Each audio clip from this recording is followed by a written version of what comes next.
السلام علیکم خواتین و حضرات، یہ واقعہ 90 کی دہائی کا ہے کہ جب ایک ایسی خبر کانوں میں پڑتی ہے جسے سن کے رونگٹے کھڑے ہو جاتے ہیں۔ ہر شخص تذبذب کا شکار ہو جاتا ہے، پورا عالم اسلام غم اور غصے سے بلک اٹھتا ہے۔ عالم اسلام میں ایک عجیب سی کیفیت طاری ہو جاتی ہے جب خبر ملتی ہے کہ کعبۃ اللہ پر دہشت گردوں نے حملہ کر کے بیت اللہ پر قبضہ کر لیا ہے اور معصوم لوگوں کو یرغمال بنا لیا گیا ہے۔ محترم ناظرین، بیت اللہ وہ مقام ہے جو حضرت ابراہیم علیہ السلام نے سب سے پہلے اللہ کے حکم سے تعمیر کیا اور یہاں پر اللہ کی عبادت کا آغاز کیا۔ اس کے بعد آنے والے تمام نبیوں کے لیے بھی محترم اور مقدس مقام رہا۔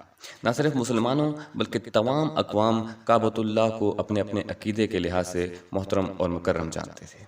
مسلمانوں کے لیے مکہ اور مدینہ انتہائی اہم جگہ ہیں کیونکہ روئے زمین پر اس سے مقدس جگہ اور کوئی نہیں۔ ناظرین، اپنی اصل بات کی طرف آتے ہیں، لیکن اس سے پہلے آپ سے گزارش ہے کہ ہمارے چینل کو ضرور سبسکرائب کریں اور گھنٹی کے نشان کو ضرور دبائیں تاکہ معلوماتی ویڈیوز آپ تک پہنچتی رہیں۔ خواتین و حضرات، یہ خبر عالم اسلام میں پھیلتے ہی ایک عجیب سی کیفیت طاری ہو جاتی ہے۔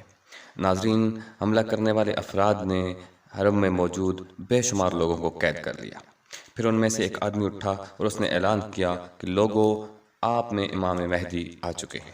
اور پھر محمد بن عبداللہ قحطانی جو خود کو مائک پر آیا اور بولا کہ میں مہدی ہوں، میرے ہاتھ پر بیعت کرو۔ اور پھر لوگوں کو بندوق کی نوک پر مقام ابراہیم کے پاس بیعت لینا شروع کر دی۔ صدیوں بعد یہ پہلا موقع تھا جب کعبۃ اللہ کو مسلمانوں کے لیے بند کر دیا گیا۔ سارے دروازے بند کر دیے گئے، نہ کوئی اندر اور نہ ہی کوئی باہر جا سکتا تھا۔ سعودی حکومت نے اپنی فوج بھیجی، لیکن ان کی تربیت ایسی نہ تھی کہ خانہ کعبہ کے تقدس کو مد نظر رکھتے ہوئے وہ کوئی کارروائی کر سکیں۔ ادھر دوسری طرف عالم اسلام کا ایک ہی مطالبہ تھا کہ فوری طور پر اس مقدس مقام کو دہشت گردوں سے پاک کیا جائے۔ خواتین و حضرات، اس وقت سعودی حکومت کا فرانس کے ساتھ دفاعی معاہدہ تھا۔ فرانسیسی کمانڈوز نے سعودی حکومت کو فوری تربیت تو کی، لیکن کعبہ کے اندر غیر مسلموں کا داخلہ منع ہے، اس لیے وہ ان کے ساتھ نہیں جا سکتے تھے۔ ناظرین، نگاہ انتخاب ٹھہری پاک فوج۔ اس وقت کے فرمانروا نے پاکستان سے رابطہ کیا اور مدد کی درخواست کی۔ اس وقت پاکستان میں جنرل ضیاء الحق کی حکومت تھی۔ پاکستان سب سے پہلے ہی اس سعادت کو حاصل کرنے کے لیے بیتاب بیٹھا تھا۔ فوری طور پر SSG کمانڈوز پر مشتمل ایک خصوصی دستہ سعودی عرب روانہ کر دیا گیا۔ خواتین و حضرات، اس وقت اس دستے کی قیادت کوئی اور نہیں بلکہ پاکستان کے بلا شرکت غیر کئی سال تک رہنے والے حکمران، سابق صدر اور سابق army chief general Pervez Musharraf کر رہے تھے۔ جب پاک فوج کا یہ دستہ سعودی عرب پہنچا تو محاصرے کو لگ بھگ ایک ہفتہ گزر چکا تھا۔ پاک فوج کے SSG دستے کا یہ اصول ہے کہ وہ فوری اور تیز ایکشن کرتے ہوئے دشمن کو سنبھلنے کا موقع نہیں دیتے اور اسے دبوچ لیتے ہیں۔ لیکن مسئلہ یہ تھا کہ حرم کے اندر خون بہانے کی اجازت نہیں تھی اور نہ ہی کوئی بھاری اسلحہ استعمال کیا جا سکتا تھا کیونکہ اس سے بیت اللہ کو بھی نقصان پہنچ سکتا تھا۔ سارا عالم پریشان تھا کہ اب اس حالت سے کیسے نپٹا جائے، لیکن SSG کمانڈوز کو ہر حالت سے نپٹنے کی تربیت دی جاتی ہے۔ SSG کمانڈوز کے کیمرہ کی مدد سے پورے حرم کا جائزہ لیا۔ اس وقت اس دستے کے کمانڈر نے کمانڈوز کو اکٹھا کیا اور خون پر حلف لیا کہ وہ کعبہ کی حفاظت کے لیے جان کی بازی لگا دیں گے۔ تمام دستے نے سوچے اور سمجھے بغیر حلف اٹھا لیا کیونکہ ایک مسلمان کے لیے اس سے بڑی سعادت اور کوئی نہیں ہو سکتی۔ ناظرین، اب اس دستے کے کمانڈر جنرل پرویز مشرف نے اپنا رخ سعودی حکام کی طرف موڑا اور کہا کہ حرم کے صحن کو پانی سے بھر دیا جائے۔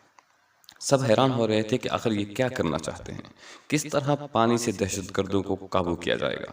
ابھی یہ حیرانی ختم نہ ہوئی تھی کہ جنرل کی ایک اور آواز گونجی، ہیلی کاپٹر منگوایا جائے۔